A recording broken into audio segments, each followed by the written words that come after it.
Ladies and gentlemen, good day and welcome to Q4 FY2024 and Annual Results Conference Call of Alembic Pharmaceuticals Ltd. We have with us today Mr. Pranav Amin, Managing Director, Mr. Shaunak Amin, Managing Director, Mr. R.K. Baheti, Director, Finance and CFO, Mr. Ajay Kumar Desai, Senior VP Finance, and Mr. Nilesh Wadhwa, Head, International Business and Strategy. As a reminder, all participant lines will be in the listen-only mode, and there will be an opportunity for you to ask questions after the presentation concludes. Should you need assistance during this conference call, please signal an operator by pressing star then 0 on your touchtone phone. Please note that this conference is being recorded. I now hand the conference over to Mr. R.K. Baheti. Thank you, and over to you, Mr. Baheti. Yeah, thanks. Thank you everyone for joining our con call. Let me briefly take you through the numbers, financial numbers for quarter ended year ended 31st March 2024. During the quarter, our total revenue grew by 8% to rupees 1,517 crores. EBITDA is rupees 263 crores, which is 17% of sales, and it grew by 29% on YOY basis. Net profit is 178 crores, grew by 17%. During the financial year, the whole year, revenue grew by 10% to 6,229 crores. EBITDA is 961 crores, which is 15% of sales and grew by 41%. Net profit is 616 crores, it grew by 80%. EBITDA and net profit for FY24 are strictly not comparable with previous year, as during previous year, that is financial year 22-23, expenses pertaining to new facilities were capitalized up to December 22, and they were expensed out only from January 23 onwards, whereas in the current financial year, the full expenses for full year have been expensed out. Also, there were a couple of non-recurring items in the previous year. EPS for the quarter is rupees 9.07 per share versus 8.33 for last year corresponding period, and for the year is 31.33 per share, 31.33 per share for the current year versus 17.40 per share after the non-recurring items, and before non-recurring items of previous year it was 25.29 per share. So I think overall we have done well in almost all parameters, and we'll discuss business-wise when we come to that. The company has recommended a higher dividend of rupees 11 per share, which is 550% because our share par value is 2 rupees, as against dividend of rupees 8 per share, which was 400% per equity share for financial year 22-23. As we have been indicating in last year or so, R&D expenses for the year has been trimmed down to 475 crores. Last year was 722 crores, but 722 crores also included one-off write-off of erstwhile Alios R&D expenses. As far as cash flow and borrowings are concerned, the company has generated a good cash flow of 900 plus crores for the year ended 31st March 2024. After meeting its capex as well as working capital requirement and payment of dividend, the net cash inflow was 436 crores. 436 crores are before paying dividend.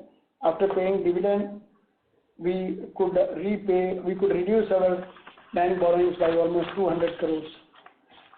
So the debt equity, which was already pretty low last year, has become even lower.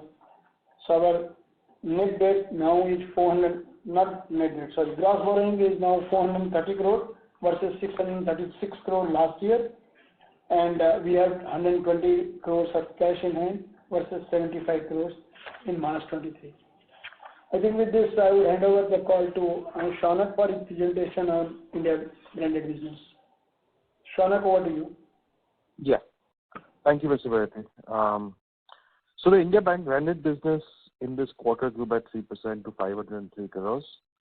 And for the year, we had a 7% growth, leading us to 2,200 crores in revenues for the year.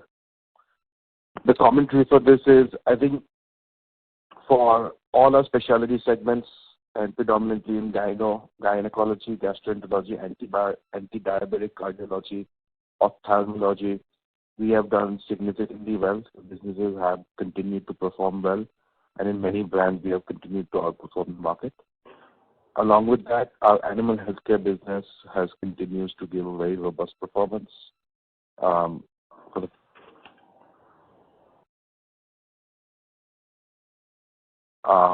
The only challenge this year, as well as for Q4, has been the oral and the respiratory baskets, and predominantly in the oral liquids, in both antibiotics as well as in respiratory.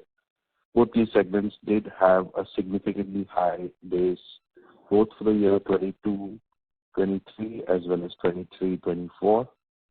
Sorry, 21-22 and 22-23, leading to a significant base correction effect, which we've seen for the market, and thereby pulling the overall growth of these segments down to almost like a flat or a negative growth. And despite that, we have done marginally better than the markets. But at the overall level, the impact of this was too large. I think going forward, we expect the base to be corrected now, and we expect even these two segments to give us more growth in line with the market. And with that, I think 95% of our overall portfolio in the India business should be doing pretty well and significantly outperforming the market in most cases. So now I'll pass the discussion on to Pranav for the international business. Thank you. It was a decent quarter for the international business, especially the U.S. business, which grew on the back of 7 launches.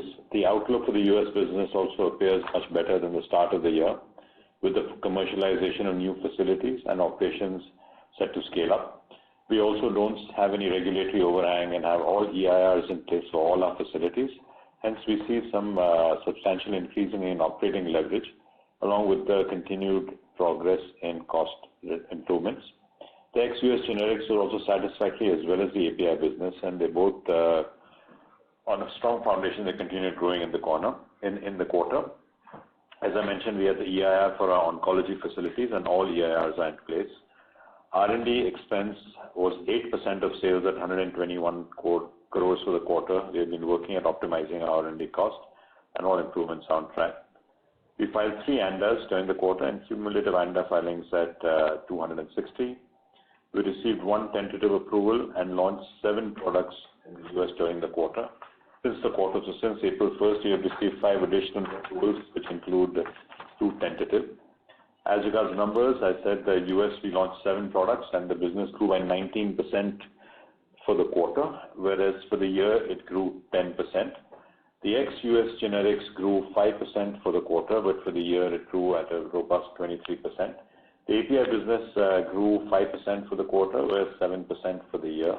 As I mentioned in the last quarter call, that API will see a couple of quarters, maybe a little slower offtake from some customers, but volumes-wise, the API business is still looking good.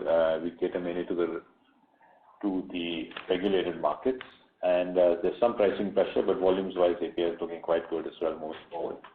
Now, with that, I would like to open the floor for Q&A. Thank you very much. We will now begin the question and answer session. Anyone who wishes to ask a question may press star and 1 on their touchtone telephone. If you wish to remove yourself from the question queue, you may press star and 2. Participants are requested to use handsets while asking a question. Ladies and gentlemen, we will wait for a moment while the question queue assembles. Participants, you may press star and 1 to ask a question.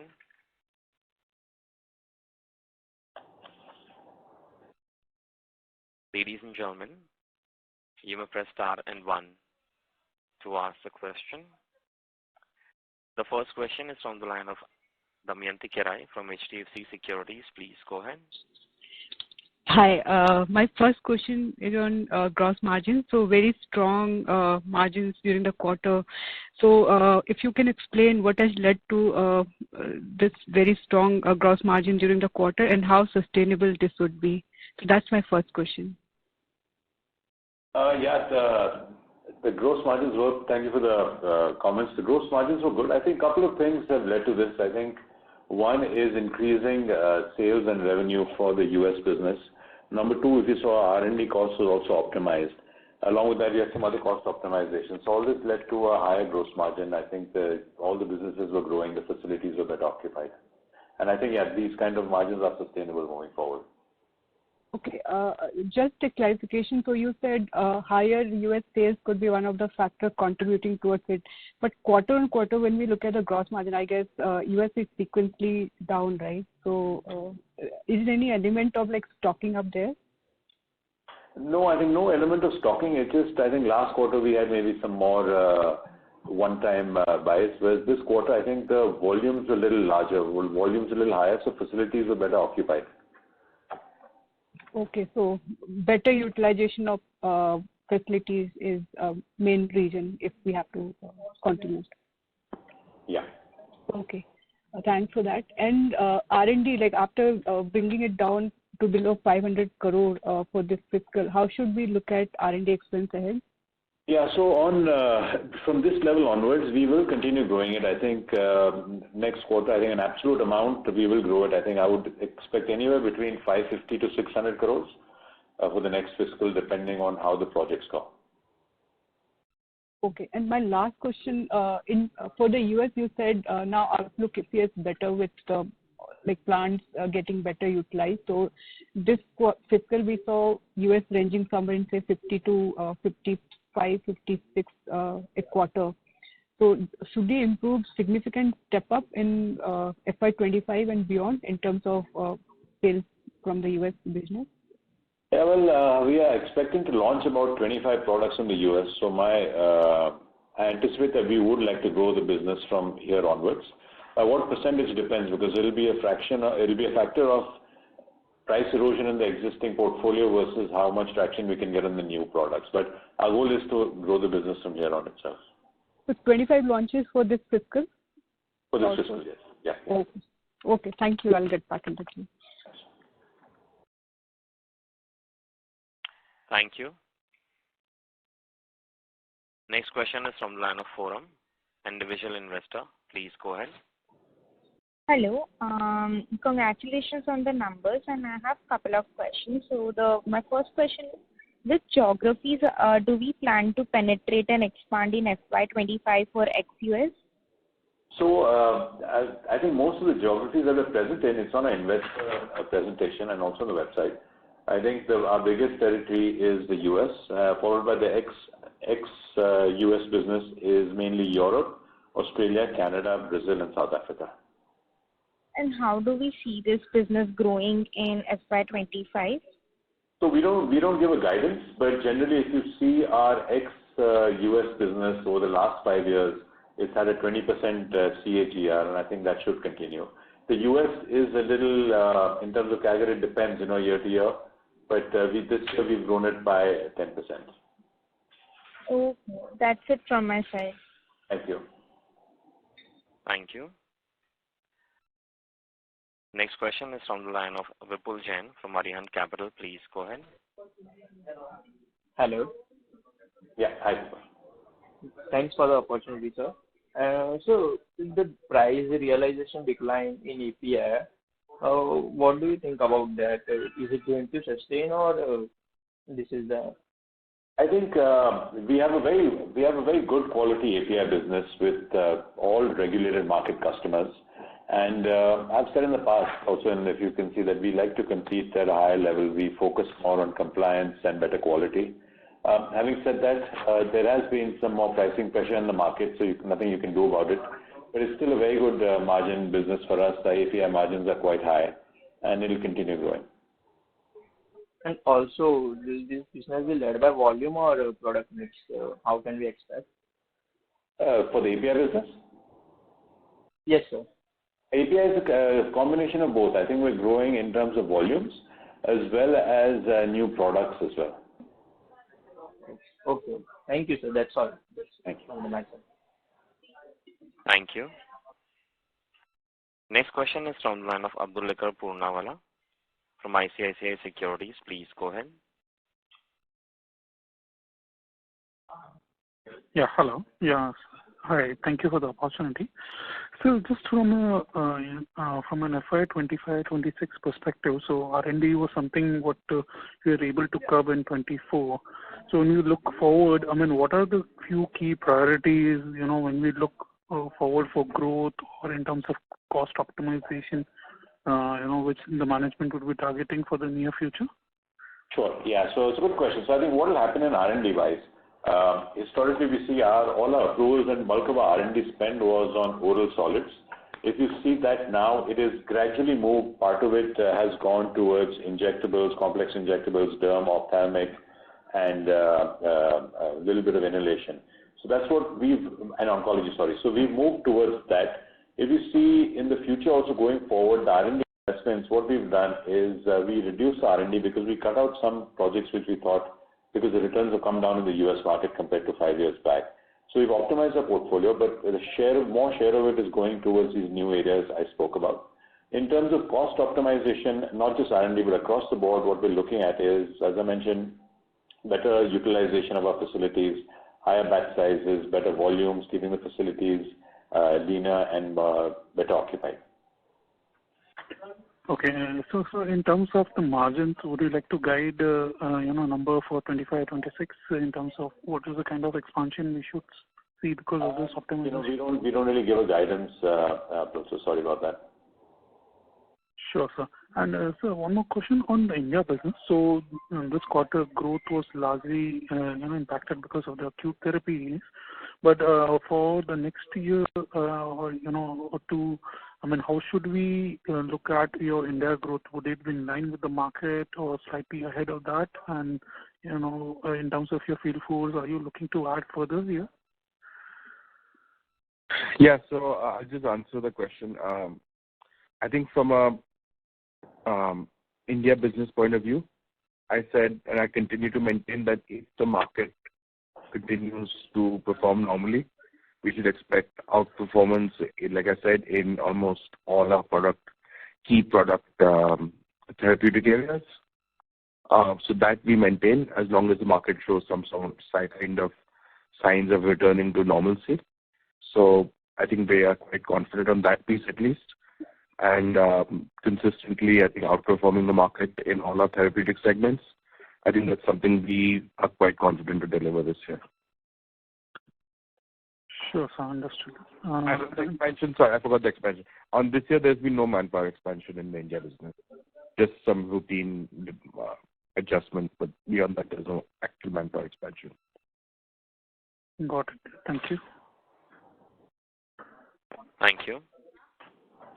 Next question is from the line of Bharat from Equirus Securities. Please go ahead.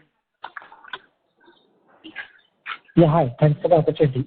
So just wanted to understand on gross margin.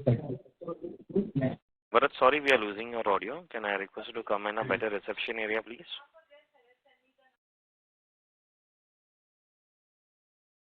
Due to no response, we move on to the next participant. The next question is from the line of Rashmi Shetty from Dolat Capital. Please go ahead. Yeah, thanks for the opportunity. Just on the gross margins, you said that, the gross margin would be sustainable. So, in Q4, we did around 75% gross margin, but for the full year, we did around 72%. So which number is sustainable, the 72% or 75% what we did in Q4 for FY25?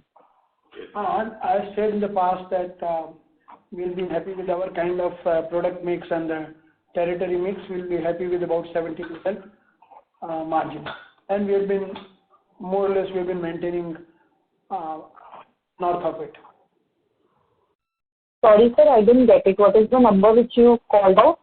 I said we will be happy with 70% gross margin, and we have been maintaining that.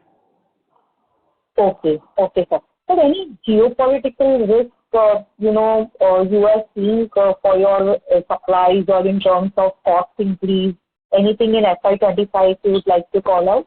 No, I think nothing on the geopolitical side. I think all our facilities are in Baroda and India. So no issues there. I think we have just seen a little bit disruptions in terms of the shipping due to the Middle East. Apart from that, nothing else. Okay. So my second question is related to the US business. This year, how many launches we have done and what kind of price erosion on an average we have seen? So we've launched 27 products in the US. I think start of the year we had guided for above 25 or about around that much. So we've launched 27. Next year we expect to launch another 25 or so. Price erosion, it's there. It's tough for me to give that figure because it's very tough to calculate price erosion. But my hazard is it'll be in high single digits or low double digits, somewhere around then. It depends product to product. Some products it's a little higher as well, and some it's more stable.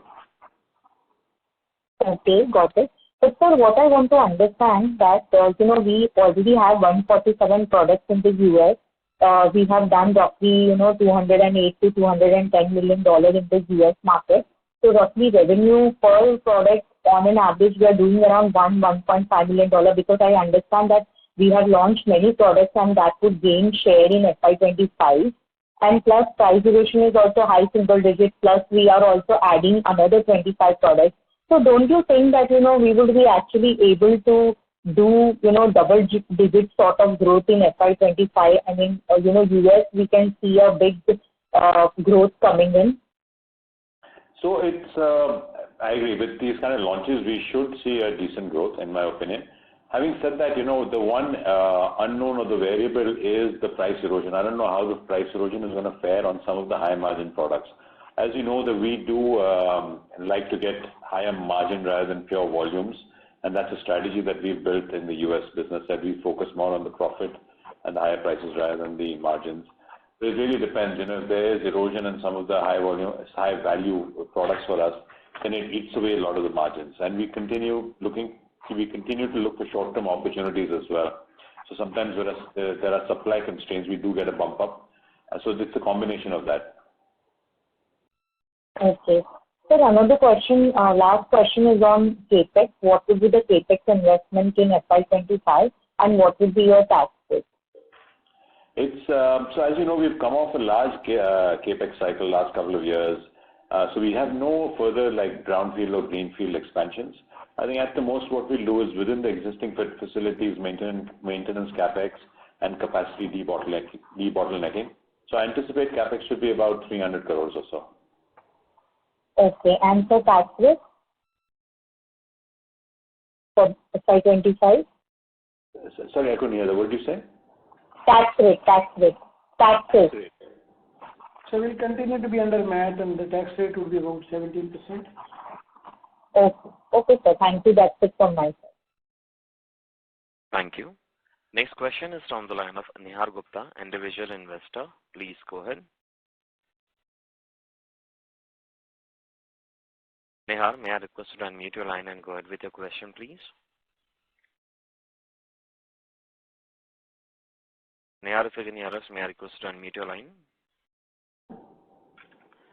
Due to no response, we move on to the next participant. Next question is from the line of Agraj Shah from Tata AI Life Insurance. Please go ahead. I hope I'm audible. So your voice is coming a little muffled. Can you speak to the handset? Is this better? Yes.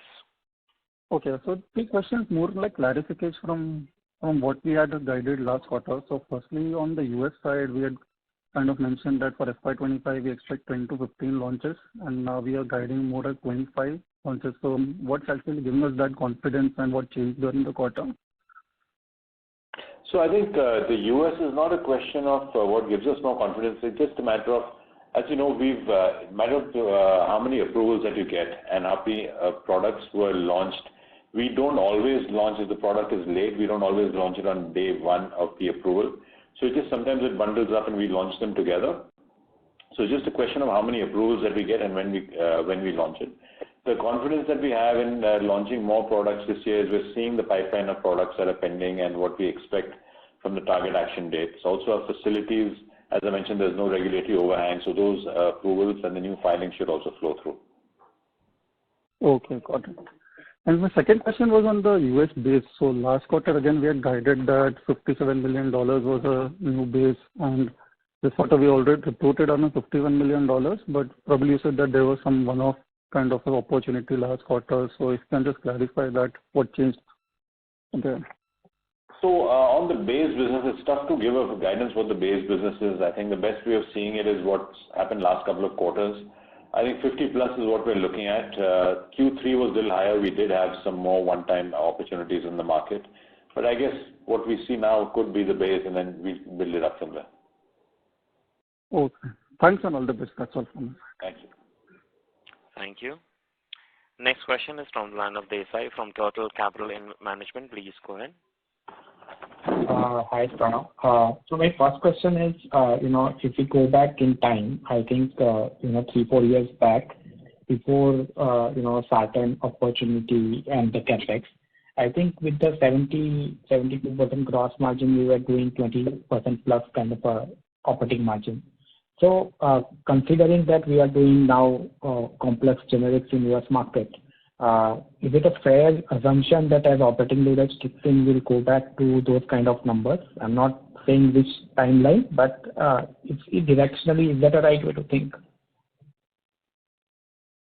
So, no, your observations are right, but you also appreciate the fact that we have, as compared to the period which you are referring to, we have commercialized 4 new facilities, and the cumulative expenses the yearly expenses on these 4 facilities are about 300 crores, including the depreciation.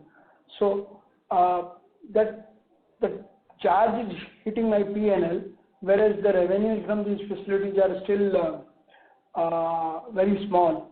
So as these facilities, more products get approval and the products get traction in the market, I think you will see a better improvement in margin scenario. Right, sir. I'm talking about when all those facilities are optimally utilized. I'm not saying next quarter or 2 quarters. I'm saying 2-3 years, whenever. So I think, we hope to be again back to 20% plus kind of margins once we get this traction from these facilities. Okay. And I think we spent around 2,000 crores on all these facilities. So what kind of asset turns that we were thinking earlier? I think at that time, the US generic market context was slightly different. So given the situation today, have we kind of, changed our assumption on that? If you can cover it over there. Yeah, obviously. So the buoyancy in the US generic market has gone down. But let's say this market is a little cyclic. If your facilities are compliant, if your supply chain is smart and nimble, we'll keep finding opportunities, and we'll keep seizing those opportunities as and when they present themselves. So is it safe to assume 2 times asset turn for this facility, or that's on the higher side? As of now, it's a very hypothetical question, and it's a little distant period question, so I won't comment on it. Okay. That's it from me. Thank you. Thank you. Next question is from the line of Vivek Jala from Jala Investment Advisory. Please go ahead. Sir, I have recently started tracking the company. I basically have 3 questions in regards to the US business. First is, if you could please give some information on how the new launches have been performing in the past few quarters. So I think new launches have done pretty okay. It depends product to product. As I mentioned earlier, Alembic, we focus more on trying to get the maximum margins rather than getting market share for the sake of getting market share. So it depends on the competitive scenario in each product, and we like to get ready and be there. And when we, as Mr. Bedi said, when we see shortages, that's the time when we ramp up our market share. So it's gone satisfactorily. I think we're waiting and seeing whether we can get more opportunities. We do have a robust supply chain. Mm-hmm. We'll try picking up additional share. Okay. Thank you. Second question is, how optimistic are we in regards to our performance in US in FY25? I think we're fairly optimistic compared to a year back. I think US had come off a massive price erosion, and there's a lot of gloom in the market. Compared to that, I feel a lot more bullish now, especially with the new facilities coming up on stream, the new approvals coming up, and the launches that we have. So while there is pricing erosion and the market is, there is a lot of buying concentration on the buying side, which is driving down prices. But I think there's still opportunities if you run a good business. Okay. And what would be our focus therapies in US for FY25? So I think it's a generic business, so we don't go therapy-wise. I think it's just on the capability-wise. And our capabilities that were part of our oral solids, increasingly you've seen more approvals on the injectables, on oncology, on ophthalmic and derm as well. Okay. And just the last one, are we observing any price erosion in injectables? Yeah, in the US, you're seeing price erosion across the board, everywhere. Okay. Thank you. That's all from me. Thank you. Next question is from the line of Bharat from Equity Securities. Please go ahead.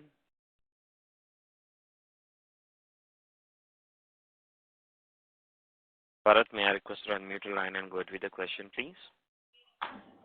Yeah, I'm audible now? Yes. Yeah, hi. Thanks for the opportunity and congrats for the great set of numbers. So just wanted to understand on the gross margin part, we have seen almost like 400 basis improvement sequentially quarter-on-quarter.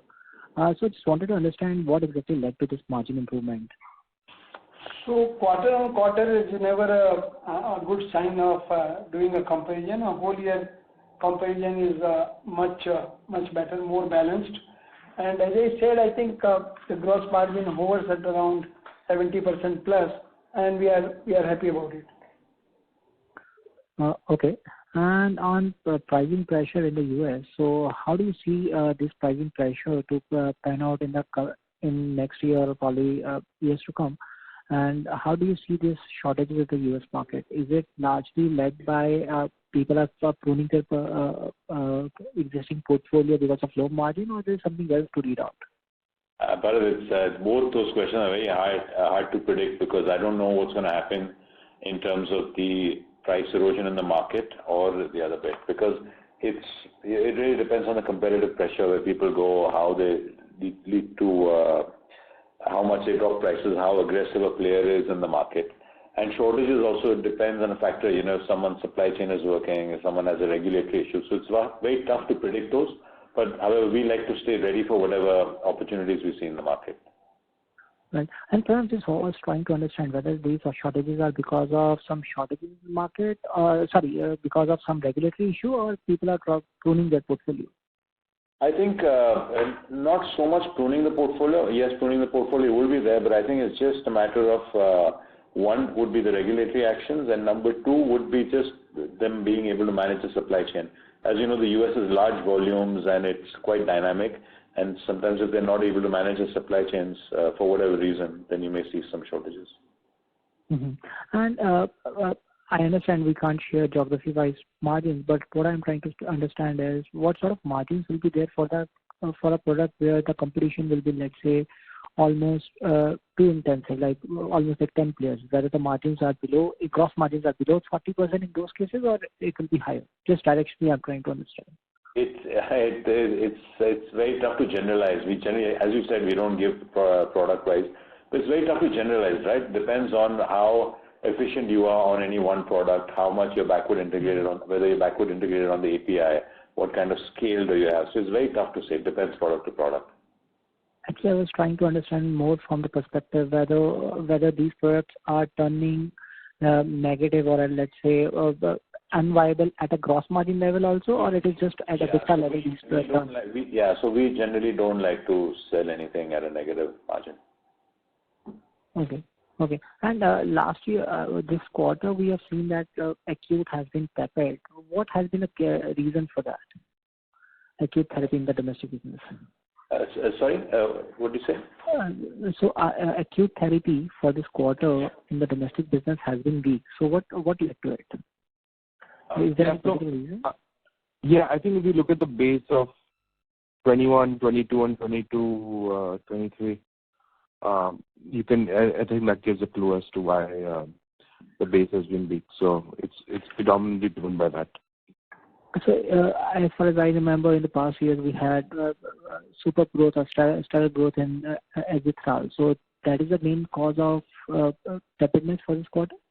Yeah. Because the base not just azithral. I think azithral as well as like I mentioned in the call in my opening statement, both antibiotic basket and the respiratory basket, and predominantly more gravitated towards the liquid preparations, both antibiotic and respiratory. And yes, Azithral would be a significant chunk of that. Right. And last one from my end before I move to the queue. On the US business, you mentioned that in the past quarters we have seen some one-time supply. So in the fourth quarter, was there any one-time supply, or it was completely a base business which we have seen? It was just a regular base business. Sure. Thanks a lot, and wish you best of luck. Thank you. Thank you. Thank you. Next question is from the line of Tushar Manudhane from Motilal Oswal. Please go ahead. Yeah, thanks for the opportunity. Am I audible? Yes. Sir, just on the animal health business, there has been a very good scale up. Even fourth quarter, we ended doing almost 34%. So just to understand here, what is it that is driving? Is it more volumes or is it regional expansion? If you could elaborate. No, it's a mix of both. I think last financial year we have added additional division in the vet business in the livestock segment, and it's a combination of that plus setting up performance which you see. So there's a trend line both in the last 3 years which shows that we continue to perform, and maybe the rate of growth keeps accelerating because it's a combination of both. I think quantitative expansion as well as qualitative operational execution going up.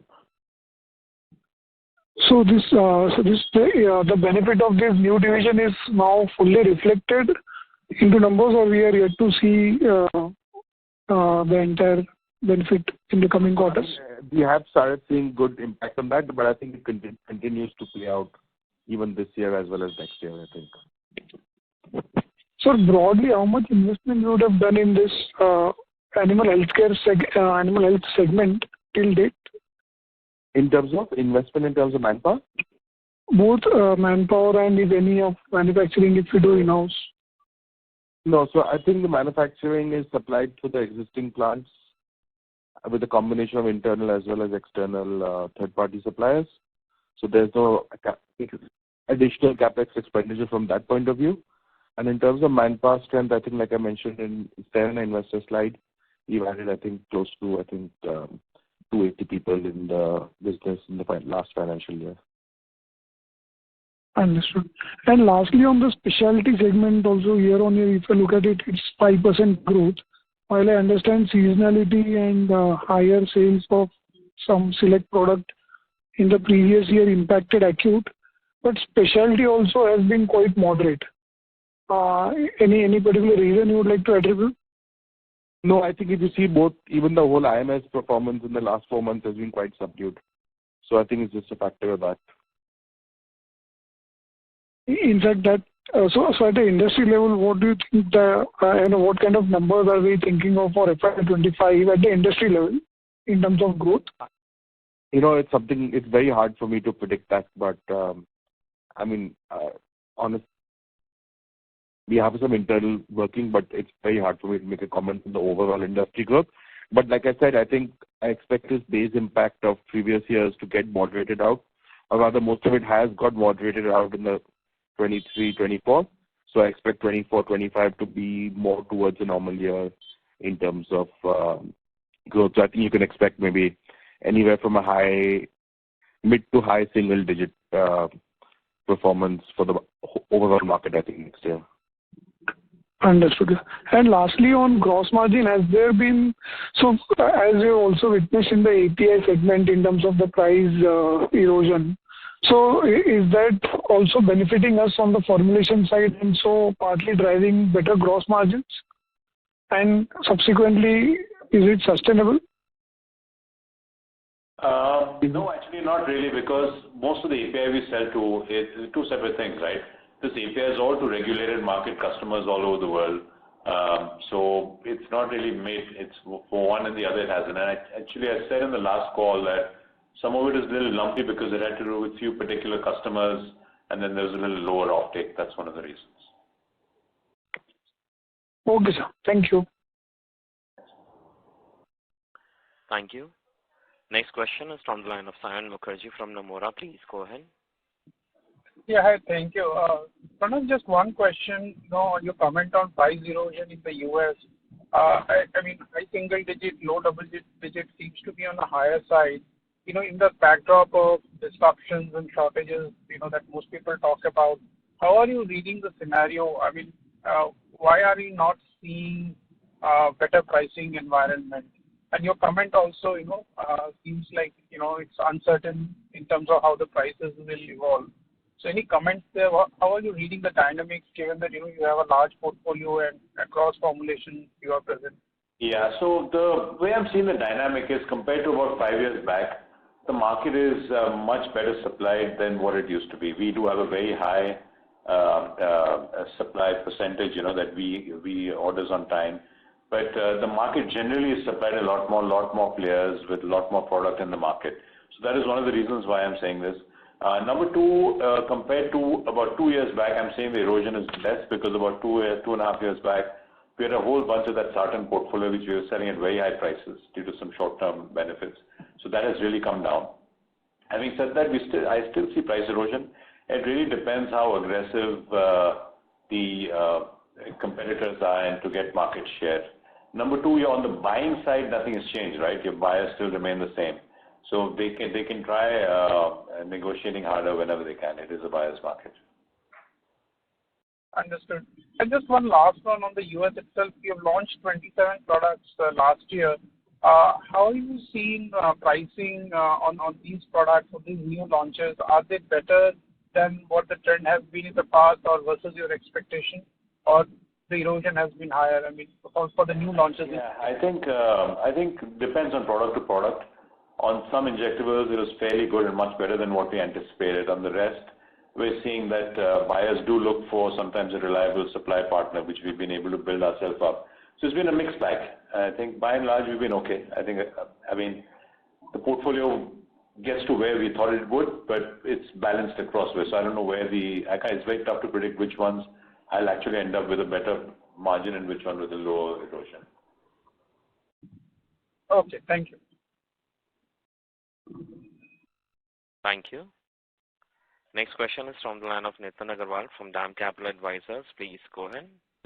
Hi, thanks for taking the question. Pranav, where do you see the R&D expenses as a revenue settling down over the next 2-3 years? So as I just said, someone had asked earlier, so for this financial year, FY25, I see that R&D should be anywhere between about 550 to 600 in that range, somewhere around that range. And this is where you see it settling in general? No, I think marginally it will keep going up, right? As the business goes up, so we will keep increasing. And I think within R&D, the spends will get reallocated. So as I mentioned, that from OSD, we'll spend a little bit more on injectables, on complex injectables, ophthalmic, derm, so that will get balanced out. And also, part of it will go to the other territories. We've recently been spending a little bit more on the rest of the world territories as well. And does this change in R&D strategy, does it really imply any large chunks of capex also in the next 2-3 years? No, on the R&D side, there's no large capex. At the most, it'll just be maintenance capex and equipment upgrades, but no large capex on the R&D side. No, what I meant is for the products that we're looking to produce, since we're shifting focus now from a new product perspective, does it imply any meaningful expenses on newer capex? No, not on the R&D side. I think whatever expenses we have to incur, we've already done it in terms of R&D as well as the plant side. So I think bulk of it is already done. Secondly, Mr. Baheti, how should we think about our overhead costs from here on? I think they've been little volatile. I think after the big plants are all in the base now, should we be looking at what inflation-driven sort of price hikes in our overheads going forward? Yeah, I think so. I think 23, as I said in the beginning, 23-24 seems to be a normal year, and from here it could be, the comparison will be much more easier to do. Okay. And lastly, Pranav, on the US, the 25 product launches that you're talking about, are there any assured sort of exclusivity, semi-exclusivity positions for you, that will play out during the year? No, I think there's nothing of that sort. Okay. Thank you.